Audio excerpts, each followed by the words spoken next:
guys, welcome back to the channel. I am finally back in my soap making game after returning from maternity leave.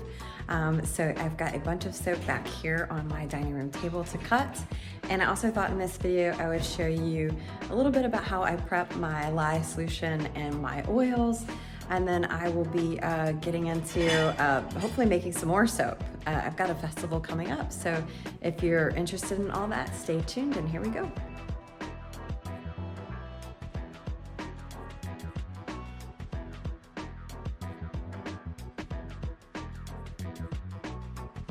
So the molds that I use are 10-inch silicone loaf molds. You can get these from Brambleberry or Bulk Apothecary. I poured a total of 8 loaves or 80 bars. I've already cut about 20, so I'll be cutting about 60 more bars in this video today. I'm unmolding a new soap that I made that has 4 colors. And then this one here is my top selling lavender shea butter bar with swirls of purple on the top from Purple Brazilian clay. And then lastly, I've poured a new scent, which is citrus mint. So I can't wait to show you the cut on all of these.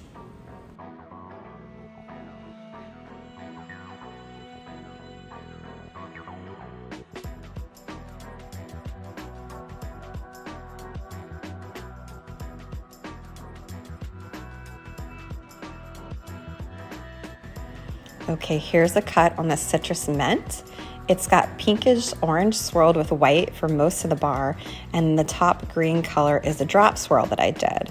And that color is achieved through algae, and then the pink is French rose clay. So there's a lot of good skin-loving ingredients in this beautiful new bar of soap.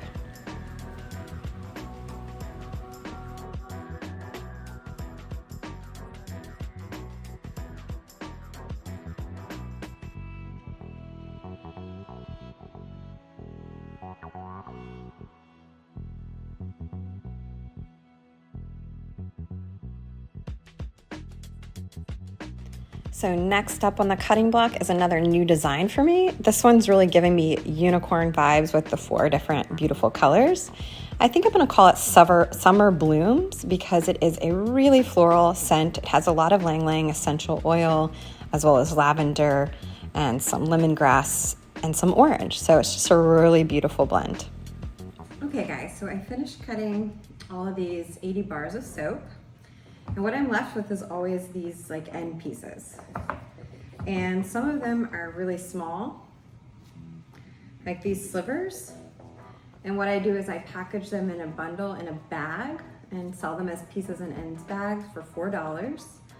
And I actually have some reels about that and even a video that goes more into detail, so I'll link some of that. But people really like those. I like it because nothing goes to waste. But then I also have these bigger pieces that are almost like half bar sizes. And what I do for those is I bundle those together and I tie a bit of twine around them and just stack them. And I sell those for $12. And so this one will have one of these, which I'm gonna call Summer Blooms. And then this one, the citrus mint and lavender. So you just stack them on top. Isn't that a pretty little gift? With some twine tied around it. So the next step, these are going to cure on my rack for like 3 to 4 weeks. I use a pretty decent water discount, so I don't always have to cure them a full month, but I do try to get at least 3 weeks. And I don't get good camera angles in there. It's a closet with a shelf that I cure those in, but I will try to film it and just show you my stacking method and how I label them to keep track of the dates. And then after that, I'm gonna show you guys, I'm gonna do some soap dishes. No one ever films that part, but I'm here to tell you that if you're gonna be making soap, doing a lot of soap dishes, hey bud, is a big part of it. And you might hear my little son babbling in the background. He's learning how to talk and use his voice. Okay?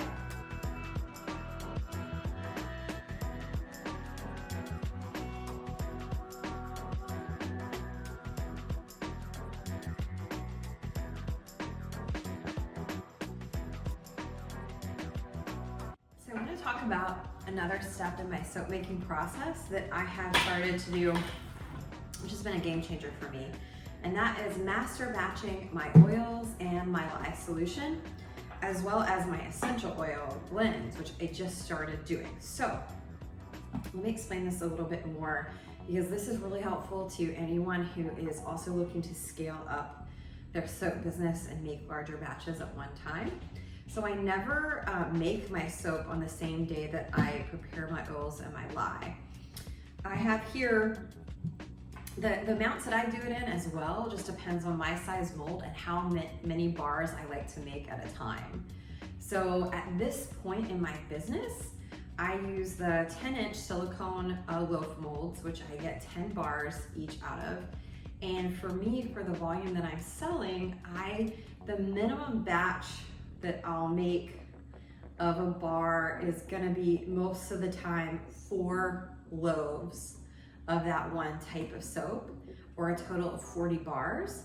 Now, sometimes I'll make just 2 loaves, or a total of 20 bars, particularly if it's like just an experiment or something that's like for a limited time or for a specific event. So anyway, what I do here is I take my recipe for one 10-inch loaf mold and I multiply it by 4, and I weigh out all of the oils and put them into one of these. This is a 2.5 gallon food grade bucket that I got from Lowe's, and they're very affordable. Can't remember how much they cost, but I have 4 of these. So at any given time, I have on hand enough to make 16 loaves of soap. And that also helps me to kind of batch my my supply orders, right? So if I always have 4 of these on hand, I kind of order in that quantity as well when I realize that I no longer have enough to replenish 4 of these at a time. So there's a lot of benefits to that. My recipe is 40% coconut oil, 40% olive oil, 10% avocado oil, 5% shea butter, and 5% castor.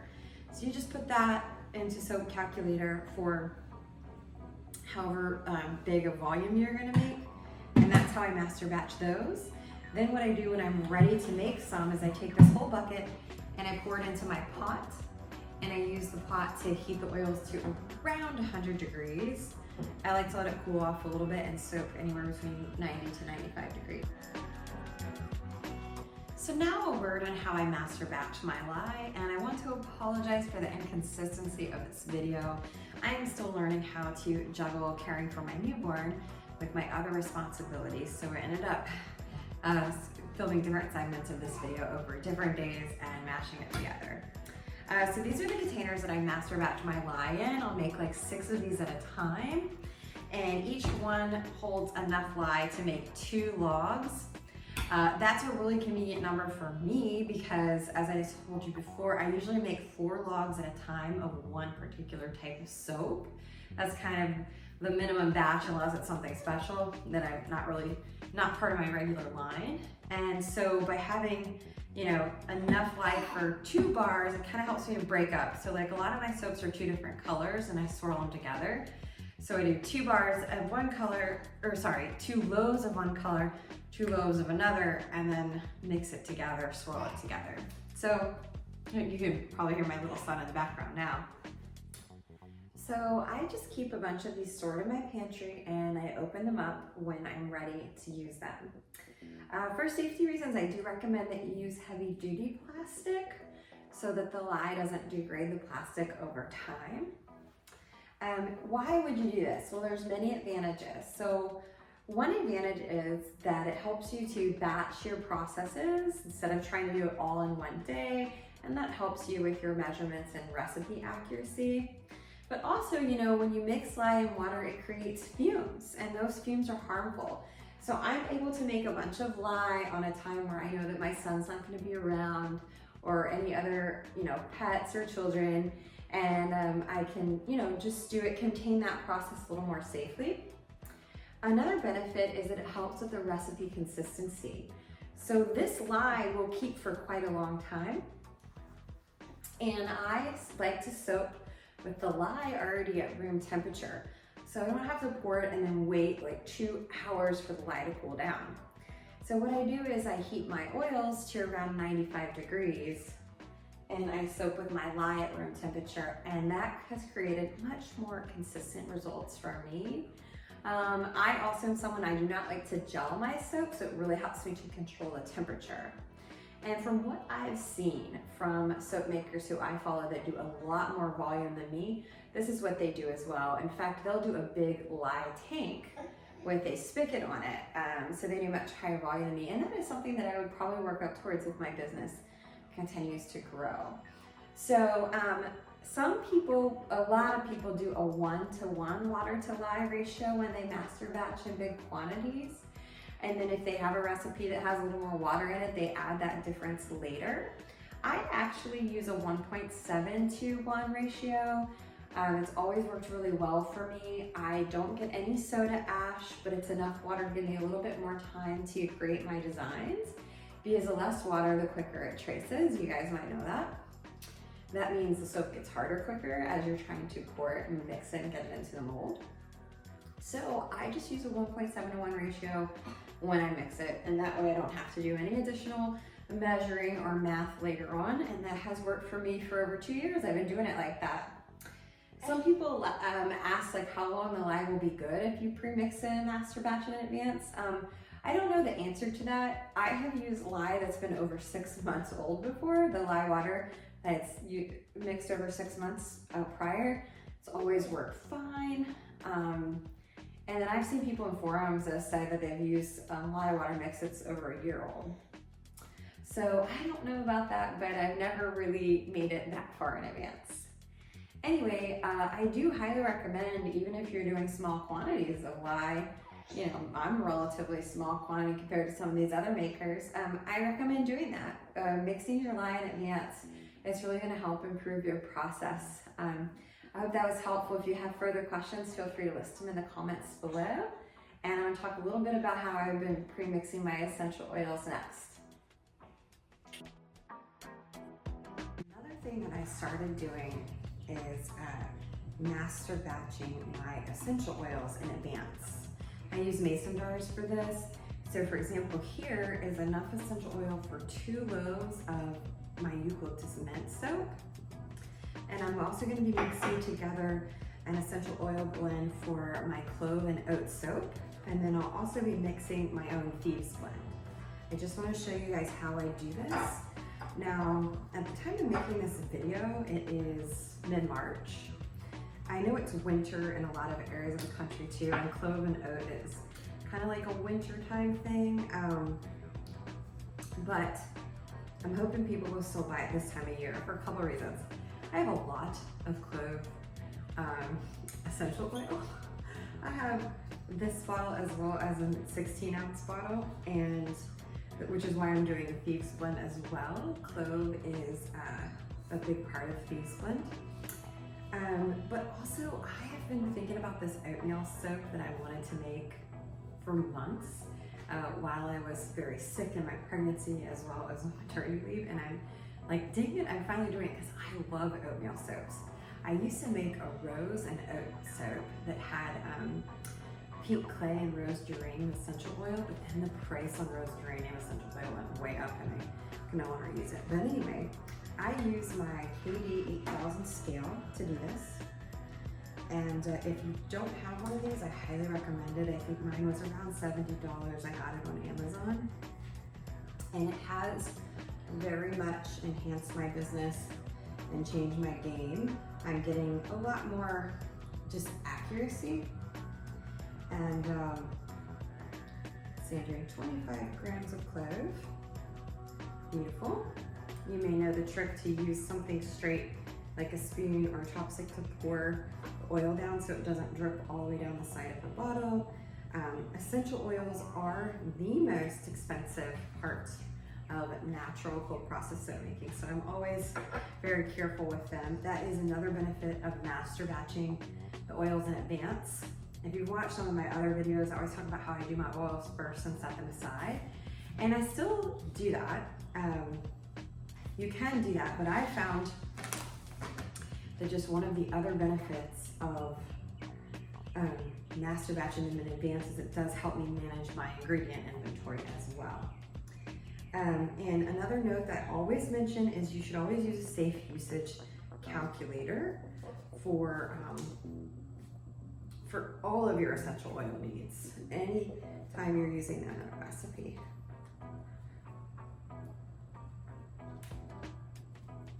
I use eocalc.com, and I will link that below. So I'm using 2 oils today that are known to be a skin irritant if used in an incorrect quantity. The clove, and this is cinnamon leaf essential oil. So that's why it's even more important to use a safe usage calculator.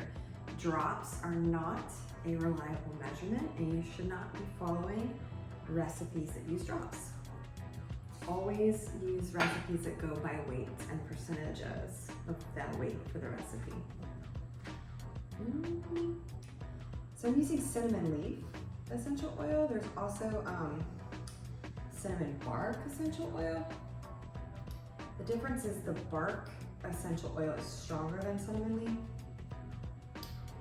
It's also more expensive. So it's just different parts of the plant and slightly different qualities, but both have that kind of cinnamony. So that's why I got this one. You can imagine when you're buying essential oils in really big quantities like this, cost really matters. And then lastly, I'm adding a little bit of lemongrass essential oil to this blend.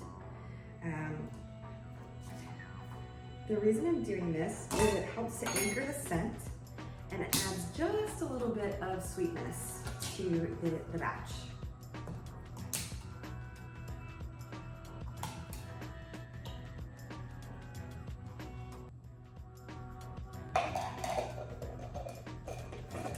So that's it. I put a tight lid on, shake to combine, and then I just label it with painter's tape, just like I did this one.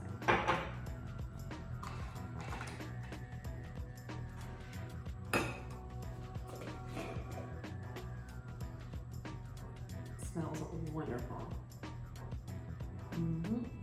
Cinnamon and clove are really gonna come through.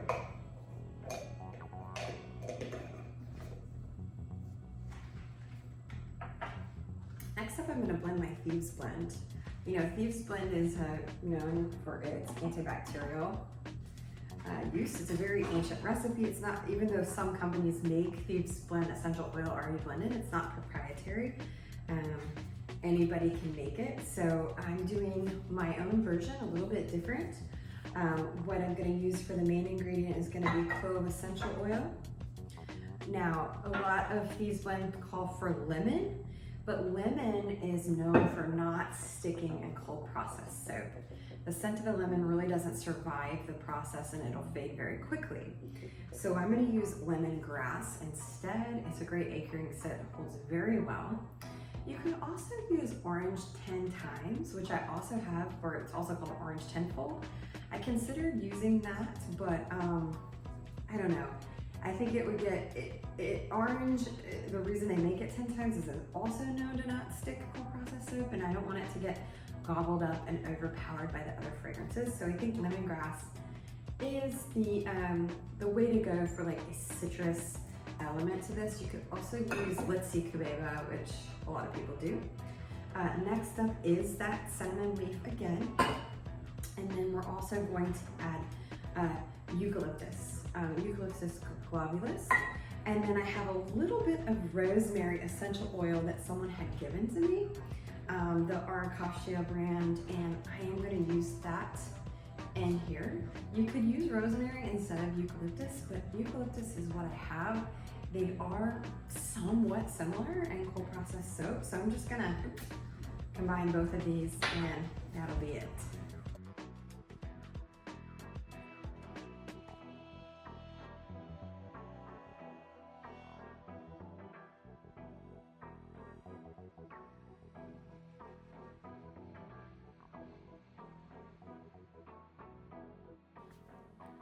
Okay guys, so it is a couple days later and I was just finishing editing this video, realizing it was getting a little bit long. So I'm gonna go ahead and end it there.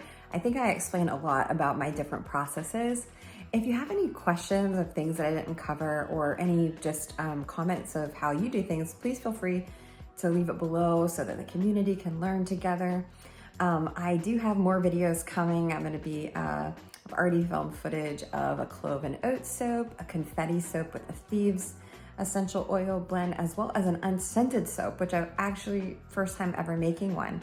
So if you appreciate those kind of soap making videos, I also do canning and gardening videos, kind of all things homegrown and homemade. Please feel free to subscribe and come on back, and definitely check out my playlists of all those types of content organized.